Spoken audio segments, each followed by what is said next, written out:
Um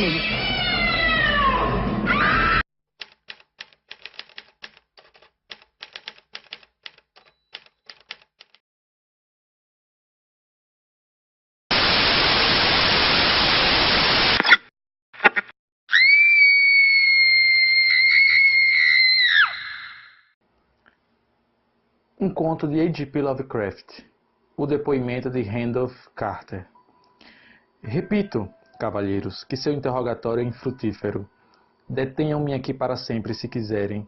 Confinem-me ou me executem se precisarem de uma vítima para propiciar a ilusão que vocês chamam de justiça.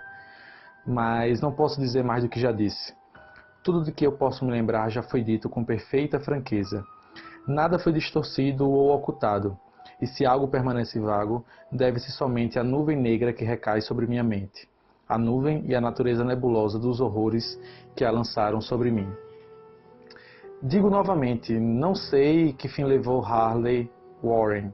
Ainda que eu acredite, quase tenho esperanças que ele esteja em um pacífico esquecimento, se é que existe lugar tão abençoado.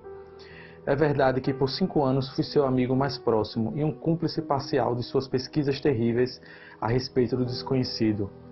Não vou negar, embora minha memória seja incerta e indistinta, que essa sua testemunha possa nos ter visto juntos, como ela diz no pico Gainesville, caminhando em direção ao pântano de cipreste grande, às 11h30 daquela noite terrível, que trazíamos lanternas elétricas, pás e um curioso carretel de fio com instrumentos atados. Até afirmarei, pois todas essas coisas tinham um propósito na única cena hedionda que permanece marcada em minha abalada memória. Mais do que se seguiu, e porque fui encontrado sozinho e confuso na beira do pântano na manhã seguinte, devo insistir que nada sei, exceto o que já lhes contei repetidas vezes. Vocês me dizem que não há nada no pântano ou próximo dele que poderia compor o conjunto daquele pavoroso episódio. Repito que nada sei, além do que vi. Pode ter sido visão ou pesadelo. Visão ou pesadelo é o que eu espero fervorosamente que tenha sido. Ainda que seja tudo o que minha mente consiga reter do que ocorreu naquelas horas chocantes, depois que saímos da vista dos homens. E por que Harley Warren não retornou? Só ele ou sua sombra, ou alguma coisa inominável que não posso descrever, podem explicar. Como disse antes, os estudos estranhos de Harley Warren eram bem conhecidos e em algum grau partilhados por mim. De sua vasta coleção de livros estranhos e raros sobre temas proibidos, li tudo o que está escrito nas línguas que domino, mas esses eram poucos se comparados com aqueles em idiomas que não compreendo.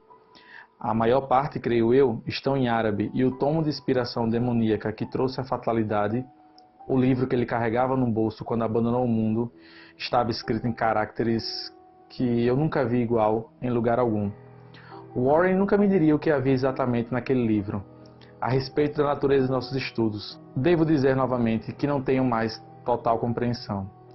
A mim parece, na verdade, misericordioso que eu não a possua, pois eram estudos terríveis, que persegui mais por fascinação relutante que inclinação verdadeira. Warren sempre me dominara e às vezes eu o temia. Lembro-me de como sua expressão me arrepiou na noite anterior ao terrível acontecimento, quando ele falava de forma tão incessante a respeito de sua teoria que explicava porque certos corpos nunca se decompõem. Certamente tinha muito a ver com algo no livro que Warren levava consigo, aquele compêndio antigo escrito em caracteres indecifráveis que lhe chegou da Índia 1 mês antes. Mas juro que não sei o que esperávamos encontrar. Sua testemunha diz que nos viu às 11h30 na noite no pico Gainesville, em direção ao pântano do Cipreste Grande. Provavelmente isso é verdade, mas não possuo uma memória distinta a respeito. A imagem cauterizada em minha alma retrata apenas uma cena, que deve ter ocorrido bem depois da meia-noite, pois a lua minguante estava alta nos céus vaporosos. O local era um cemitério antigo, tão antigo que tremi diante dos variegados sinais dos anos imemoriais. Era um brejo profundo e úmido, coberto de grama alta, musgo e estranhas ervas rasteiras, preenchido por um odor vago que minha fantasia indolente associou absurdamente a pedras pútridas. Por todos os lados havia sinais de negligência e decrepitude, e eu parecia assombrado pela noção de que Warren e eu éramos as primeiras criaturas vivas a invadir o silêncio letal em séculos. Nos limites do vale, uma lua pálida e minguante espreitava através dos vapores nauseabundos que pareciam emanar das catacumbas inauditas. E através de seus raios débeis e vacilantes, eu poderia distinguir um arranjo repulsivo de lápides antigas, urnas, cenotáfilos e fachadas de mausoléus. Tudo arruinado, coberto de musgo e com manchas de mofo, parcialmente ocultado pelo bruxulear asqueroso de uma vegetação doentia. A primeira impressão vívida de minha própria presença nessa necrópole terrível se relaciona ao ato de me deter com Warren diante de um certo sepulcro meio obliterado e depositar em seu interior alguma carga que aparentemente trazíamos. Observei que levava comigo uma lanterna elétrica e 2 pás, enquanto meu companheiro estava suprido com uma lanterna similar e um aparelho telefônico portátil. Palavra alguma foi murmurada, pois o local e a tarefa pareciam ser conhecidos por nós. E sem demora, pegamos nossas pás e começamos a abrir caminho por entre a grama e as ervas, removendo a terra do mortuário plano e arcaico. Após descobrir a superfície inteira, que consistia de 3 imensas lajes de granito, recuamos um pouco para observar o cenário tumular. Warren parecia fazer alguns cálculos mentais. Então ele retornou ao sepulcro e, usando sua pá como uma alavanca, tentou erguer a laje que jazia mais próxima a uma ruína rochosa, a qual pode ter sido um monumento em seus dias. Não conseguiu e me admoestou a ajudá-lo. Por fim, nossas forças combinadas soltaram a pedra que foi erguida e afastada para o lado. A remoção da laje revelou uma abertura negra, de onde provinha um fluxo de gases miasmáticos tão nauseantes que recuamos horrorizados. Após um intervalo, entretanto, nos reaproximamos do poço e achamos as exalações menos insuportáveis. Nossas lanternas revelaram o topo de um lance de degraus de pedra, que pingava algum fluido detestável do interior da terra, e era cercado por paredes úmidas.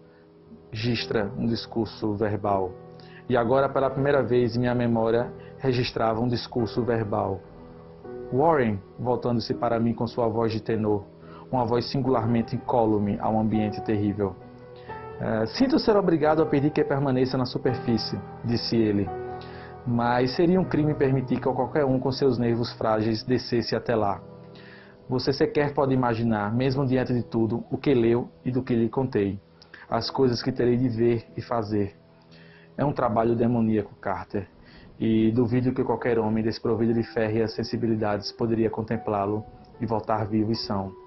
Não pretendo ofendê-lo, e sabem os céus que eu estaria bastante feliz em tê-lo comigo, mas a responsabilidade é, em certo sentido, minha, e eu não poderia arrastar uma pilha de nervos como você lá para baixo, em direção a uma provável morte ou loucura. Digo-lhe, você não pode imaginar como a coisa realmente é, mas prometo mantê-lo informado a respeito de cada movimento pelo telefone. Veja que eu tenho fio suficiente aqui para atingir o centro da Terra e voltar. Ainda posso ouvir na memória essas palavras ditas tão friamente, e ainda me lembrar de meus protestos. Eu parecia desesperadamente ansioso para acompanhar meu amigo até aquelas sepulcrais profundezas, ainda que ele demonstrasse uma teimosia inflexível. No momento ele ameaçou abandonar a expedição, caso eu continuasse insistindo. Uma ameaça que se provou eficiente, já que apenas ele possuía a chave para a coisa. De tudo isso ainda consigo me lembrar, embora não saiba mais que tipo de coisa estávamos buscando. Depois de garantir minha relutante aquiescência ao plano, Warren pegou o carretel de fio e ajustou os instrumentos. Seguindo seu aceno, peguei um desses últimos e me sentei numa pedra tumular velha e descolorida, próxima à abertura recém-feita. Então ele apertou minha mão, acomodou o carretel de fio no ombro e desapareceu no interior daquele ossário indescritível. Por um momento mantive a visão fixa no brilho de sua lanterna e ouvi o roçar do fio que se estendia atrás dele. Mas o brilho logo desapareceu abruptamente, como se houvesse uma curva na escadaria de pedra, e o som se esvaiu quase tão rapidamente quanto. Eu estava só, ainda que unido àquelas profundezas desconhecidas, por cordéis mágicos, cuja superfície isolada jazia esverdeada sob os raios infatigáveis da lua minguante. Um solitário silêncio da gris e deserta cidade dos mortos, jazendo firmes e inchados em suas tumbas por milhares de anos. Mas eu não o temo agora, pois suspeito que ele conheça horrores que estão além do meu alcance. Agora temo por ele. Uma vez mais digo que não tenho uma ideia clara de nosso objetivo naquela noite. Concebi à minha mente as mais fantasmagóricas fantasias e ilusões, e os altares e monólitos grotescos pareciam assumir uma personalidade repulsiva, uma semisciência. Sombras amorfas pareciam espreitar nos recessos mais escuros da depressão obstruída pelas ervas, flutuando como se estivesse em alguma procissão cerimonial. Blasfema para ultrapassar os portais das tumbas decadentes na encosta. Sombras que não poderiam ter sido lançadas pelo crescente daquela pálida e vigilante lua minguante. Consultava constantemente meu relógio sob a luz da lanterna elétrica e ouvia, com febril ansiedade, o receptor do telefone, mas por mais de um quarto de hora nada ouvi. Então um tênue estalo veio do instrumento, e chamei por meu amigo com uma voz tensa. Apreensivo como estava, encontrei-me desesperado para as palavras que vieram daquela câmara bizarra, em tom mais alarmantes e trêmulos do que jamais ouvira Harley Warren pronunciar. Ele que havia me deixado calmamente um pouco antes, agora me chamava lá de baixo, em um sussurro titubeante mais agourento do que o mais alto dos berros. Deus, se você pudesse ver o que eu estou vendo. Eu não fui capaz de responder. Sem palavras, eu podia apenas esperar. Então vieram novamente os tons descontrolados. Carter, é terrível, monstruoso, inacreditável. Nesse momento minha voz não me falhou e lancei no transmissor enxurrada de questões entusiasmadas. Aterrorizado, continuei a repetir: Warren, o que é? O que é? Uma vez mais ouvi a voz de meu amigo, embargada de medo e agora, aparentemente maculada pelo desespero. Não posso contar, Carter. É tão absolutamente além do pensamento. Não ouso lhe dizer. Homem algum pode conhecer isso e continuar vivendo. Meu Deus, eu nunca sonhei com isso. Calmaria novamente, exceto por minha incoerente torrente de perguntas trêmulas. Então a voz de Warren ressurge em um tom de delirante consternação. Carter, pelo amor de Deus, põe a laje de volta e sai daqui se puder. Rápido, largue tudo e saia. É sua única chance. Faça o que eu digo e não peça explicações. Ouvi, mas ainda assim eu apenas era capaz de repetir minhas questões frenéticas. Ao meu redor estavam as tumbas, a escuridão e as sombras. Abaixo de mim, algum perigo que ia muito além do alcance da imaginação humana. Mas meu amigo corria um risco maior do que eu, e a despeito do meu medo, sentia um vago ressentimento por ele ter me julgado capaz de abandoná-lo, sob tais circunstâncias. Mais estalos, e depois de uma pausa, um grito penoso de Warren. Caia fora! Pelo amor de Deus, põe a laje de volta e caia fora! Carter, faça isso! Algo na gira infantil de meu companheiro, evidentemente abalado, libertou minhas faculdades. Elaborei e gritei a decisão. Warren, aguente firme, estou descendo. Mas com essa oferta o tom do meu ouvinte se transformou num grito de absoluto desespero. Não, você não compreende, é tarde demais. E é minha culpa. Devolva a laje e corra, por favor. Não há nada que você possa, ou qualquer outra pessoa fazer agora. O tom se alterou novamente, desta vez adquirindo uma qualidade mais leve, de uma resignação sem esperanças. Contudo, para mim, ele ainda permanecia tenso de ansiedade. Rápido, antes que seja tarde. Tentei não prestar atenção nele. Tentei superar a paralisia que me detinha e cumprir minha promessa de correr para ajudá-lo. Mas seu próximo suspiro me encontrou ainda inerte, preso nas correntes de um severo horror. Carter, depressa, não adianta. Você deve ir, melhor um que dois, a laje. Uma pausa a mais. Estalidos, e então a voz tênue de Warren. Está quase acabado agora. Não torne isso mais difícil. Cubra esses malditos degraus e corra para salvar sua vida.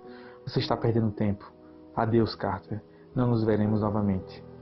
Aqui os murmúrios de Warren se transformaram em um choro que gradualmente se ergueu em um berro que carregava o horror de eras inteiras. Malditas coisas infernais. Legiões. Meu Deus, cai fora, cai fora, cai fora. Depois disso, silêncio. Não sei por quantos éons intermináveis permaneci sentado e estupefato, sussurrando, murmurando, chamando, gritando ao telefone, de novo e de novo. Durante esses éons sussurrei e murmurei, chamei, gritei e berrei. Warren! Warren! Responda-me! Você está aí? E então veio até mim o cúmulo de todo o horror, a inacreditável, impensável, quase indizível coisa. Disse que éons pareceram escorrer depois que Warren gritou seu último aviso desesperado, que apenas meus próprios gritos quebravam agora o silêncio hediondo. Mas após um tempo, houve um estalido diferente no receptor, e forcei meus ouvidos para escutar. Novamente eu chamei. Warren, você está aí? E em resposta ouvi a coisa que lançou essa nuvem sobre minha mente. Não tento, senhores, explicar aquela coisa, aquela voz. Nem posso me aventurar a descrevê-la em detalhes, pois as primeiras palavras levaram embora minha consciência, criando um vazio mental que perdurou até o meu despertar no hospital. Devo dizer que a voz era grave, oca, gelatinosa, remota, sobrenatural, inumana, desencarnada? O que devo dizer? Foi o fim de minha experiência, e é o fim de minha história. Ouvi a voz e nada mais soube. Ouvia enquanto me sentava paralisado naquele cemitério desconhecido no pântano, entre as pedras tombadas e as tumbas caídas, a vegetação alta e os vapores miasmáticos. Ouvia a sublime das mais entranhadas profundezas, daquele maldito sepulcro aberto, enquanto via sombras amorfas e necrófagas dançando sob a amaldiçoada lua minguante. E o que ela disse foi: "Idiota! Warren está morto!"